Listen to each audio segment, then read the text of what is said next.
Unlikely as they are, phenomenal strokes of life-saving luck happen from time to time.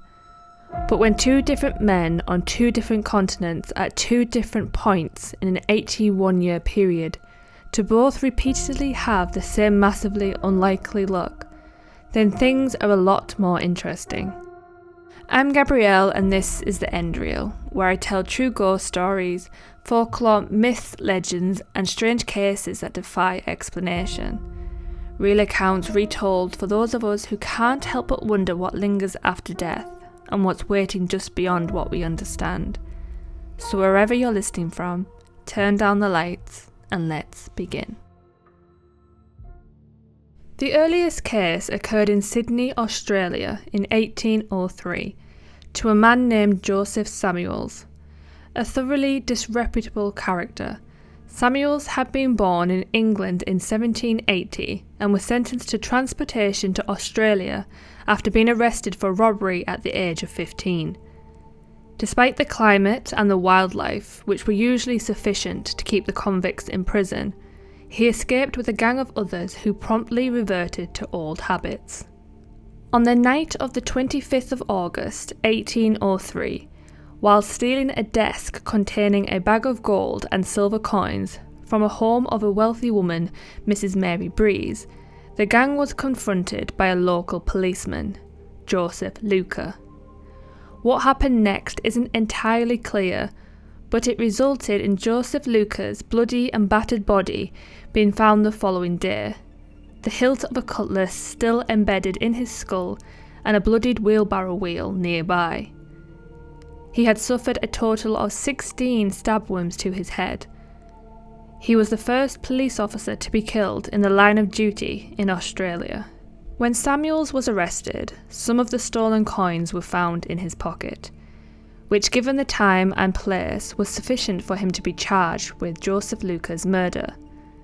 Initially he denied all involvement, saying that he'd won the coins gambling, and on the night of the murder he'd been both miles away and too drunk to do anything to anyone. Under continued questioning and police pressure, he eventually changed his story and confessed to taking part in the robbery, but maintained his innocence with regards to the murder. The authorities and jury were unconvinced, and at the age of 23, Joseph Samuels was found guilty and sentenced to hang. A known accomplice of Samuels, Isaac Simmons, had also been arrested, but refused to admit to anything. Frustrated, the Provost Marshal ordered him to be brought to Samuels' hanging, in the hope of shocking a confession out of him. As it was 1803, the more efficient long drop method had yet to catch on, so Samuels was brought to the gallows in a horse-drawn cart. The deed would be done by putting the noose around his neck, and then the horse would be driven forwards, pulling Samuels off the cart and leaving him to dangle and slowly strangle to death. At least, that was the plan.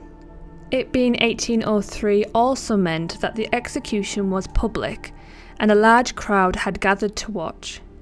When given the chance to say his last words, Samuels calmly addressed his audience. He repeated his admission of theft and denial of murder, but this time added an accusation identifying Simmons as the real killer. Understandably, Simmons wasn't too happy about this and started shouting to try and drown out Samuel's words as soon as he heard his name. Despite Isaac Simmons being identified as the real murderer and the crowd clamouring for Samuels' release, the hangman had a job to do and the noose was placed around Samuels' neck.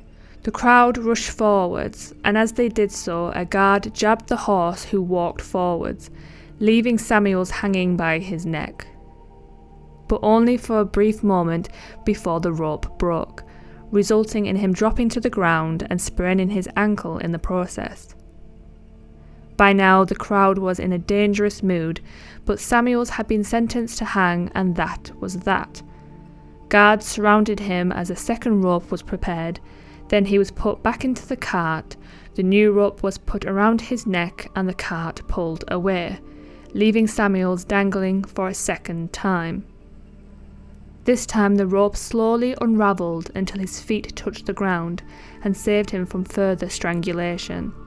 By now, the crowd watching was convinced that what they'd witnessed was the result of divine intervention and demanded that Samuels be cut down. He was, but only so that a new rope could be prepared and the hanging procedure repeated for a third time. This time the rope broke just above Samuels's head. Finally, the provost marshal's nerves failed him. After ordering that Samuels be returned to his cell, he mounted his horse and rode at a gallop to the governor's office to report the events that had occurred. Upon hearing what had happened, the governor immediately granted a reprieve while the matter was looked into. The 3 ropes were carefully examined. Made of hemp, each one was supposed to be able to hold 1,000 pounds. None of them showed any signs of tampering, and the last rope was brand new. It was repeatedly tested with a weight of nearly 400 pounds, and even when 3 strands were cut beforehand, the one remaining still held the full weight. But somehow all 3 had snapped when the much lighter Samuels had hung from it. Isaac Simmons was eventually tried and found guilty of murder. He was sentenced to hang, and that execution went exactly as it was supposed to. Anyone who may have hoped that his repeated brush with death would cause Joseph Samuels to change his ways would have been greatly disappointed. After being released, he resumed thieving and was soon arrested again. In 1806, 3 years after he was supposed to have hung, Samuels and fellow inmates stole a boat and attempted to make an escape by sea.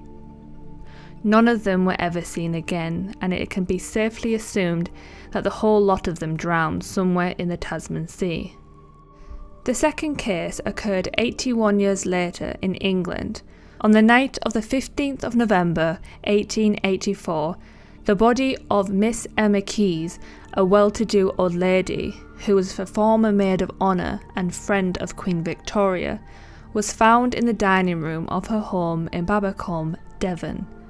Her throat had been cut, her head battered with a hatchet, and her clothing set alight.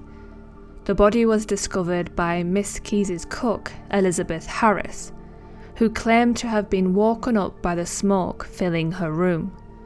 Suspicion quickly fell upon Mrs. Keyes's 19-year-old footman, John Lee, who was also Elizabeth Harris's half-brother. He had a reputation for petty theft and had only just been hired by Mrs. Keyes, who he had stolen from in the past, because the old lady felt sorry for him. Shortly before her death, Miss Keyes had cut Lee's wages from 4 shillings per week to 2, due to him being suspected of further theft, which was considered a motive by police. Additionally, there were circumstantial evidences against Lee. His clothing on the night of Mrs. Keyes' death was blood-stained, and an empty can of lamp oil was found in the pantry where Lee had been seen shortly before the fire broke out. Lee, who'd reportedly been distraught at the news of Miss Keyes' death and had tried to put out the fire, denied the accusations, stating that the blood on his clothes had been all his own, the result of a cut on his hand that he'd sustained when he'd smashed a window to let the smoke out. However, he had no explanation for the oil can in the pantry. Regardless of his protestations of his innocence, John Lee was arrested and charged with murder. At the trial, the prosecution claimed that he had murdered his employer in a fit of anger over the docked wage. Lee continued to maintain that he was innocent and was apparently surprisingly composed during his trial, telling the judge, "The reason I am so calm is that I trust in the Lord and he knows I am innocent." John Lee's faith in the Almighty seemed misplaced when the jury returned with a guilty verdict and he was sentenced to death. The night before the execution was to take place, Lee spoke with the prison's governor and the chaplain. Upon being told that there was no chance of a reprieve, Lee replied, "Elizabeth Harris could say the word which would clear me, if she would." Lee's comment regarding his sister was likely connected to a rumour that had started to circulate after the trial. The rumour was that Elizabeth Harris had been caught in bed with a man by her employers on the night of the fire. Being a prim and proper, very Victorian old lady, Miss Keyes had allegedly reacted badly to the sight and taken a swipe at the naked couple in a fit of outrage.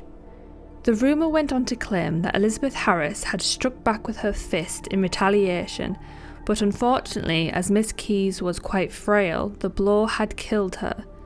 Panicking, Elizabeth Harris and her lover had attempted to hide their roles in Miss Keyes' death by carrying her body to the dining room and battering her head in an effort to make her death look like the work of an unknown violent intruder. Worried that the staging wasn't convincing enough, they then set fire to Miss Keyes' clothes in the hope of destroying any evidence that would undermine the ruse. However, the fire didn't work as planned, due to Lee smelling burning and rushing to the room with a bucket of water to douse the flames. Needless to say, Elizabeth Harris didn't say anything to confirm the rumours or to save her brother from the noose. On the morning of the 23rd of February 1885, John Lee was led from his cell to the gallows in the prison yard. A white bag was put over his head and the noose placed around his neck. Upon being asked if he had any last words, Lee responded, "No, drop away." The Sheriff of Exeter gave the signal for the hangman to pull the bolt on the gallows trap door, and the hangman did so. However, instead of it dropping open and Lee either dying quickly from a snapped neck or more slowly from strangulation, the trap door doesn't budge. There is nothing holding it in place, but it remains firmly closed. Lee is pulled aside and the trap door tested. Without Lee on it, it opens without any issue. So it's closed, Lee is moved back into position and the signal is given again. Once again, the trap door doesn't open. Lee is taken back to his cell while the trap door is inspected again. To be thorough, the hangman stands on it while hanging onto the noose with his hands. The bolt is pulled and the trap door opens and the hangman drops to the ground below. Lee is brought back out of his cell and the previous procedure is repeated. Again, the trapdoor stays shut despite no discernible reason why it should. Even though the trapdoor had opened without issue during the test, someone suggests that the wood may have been swollen by recent rains, so the door's edges are planed to increase clearance. By now, everyone, including Lee and reporters for the newspapers, have got cold enough to start shivering. One more attempt to hang John Lee is made, and when the door once again remains closed, they finally give up and Lee is taken back to his cell. Utterly baffled by what's happened, the sheriff writes to the Home Secretary, who orders a stay of execution. Unsurprisingly, the story wastes no time in hitting the newspapers, and before long the whole of Britain has heard about John Lee, the man they can't hang. The situation without precedent in Great Britain is even debated in the House of Commons. Eventually, Lee's sentence is commuted to life imprisonment. The Home Secretary, Sir William Harcourt, stating that it would shock the feeling of anyone if a man had twice to pay the pangs of imminent death. John Lee served 22 years of his sentence before being released.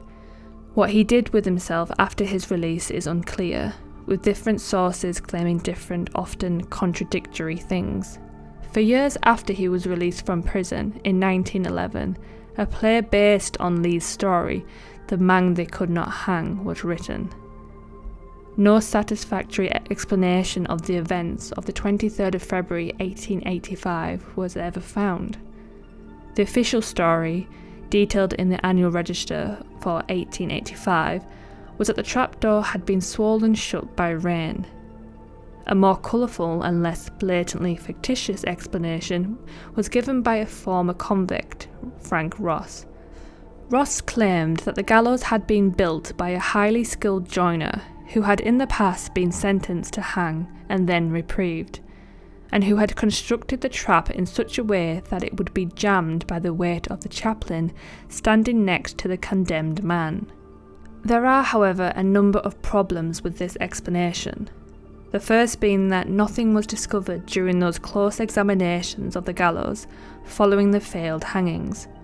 The second being it seems unlikely that no one stood in the right spot to activate the supposed jamming mechanism during the many tests, and the third being that it seems equally unlikely that the chaplain stood in exactly the same spot for all 4 attempts to hang John Lee. As for the murder of Miss Emma Keyes, the rumours about Elizabeth Harris were never confirmed, and no other suspects were ever charged. If John Lee truly was innocent, then whoever the real killer was avoided the hangman's noose altogether. Thank you for listening. If you enjoyed this episode, make sure to subscribe and leave a comment below with your thoughts. It helps more curious souls find their way right here. New episodes drop regularly, each one a dive into the strange, the haunted, and the things we were never meant to understand. If you have an unexplained or paranormal experience of your own, please send it to me at TheEndReel@gmail.com, and it might just be featured in a future episode. Until next time, keep your lights low, your curiosity high, and stay tuned for the next episode of The End Reel.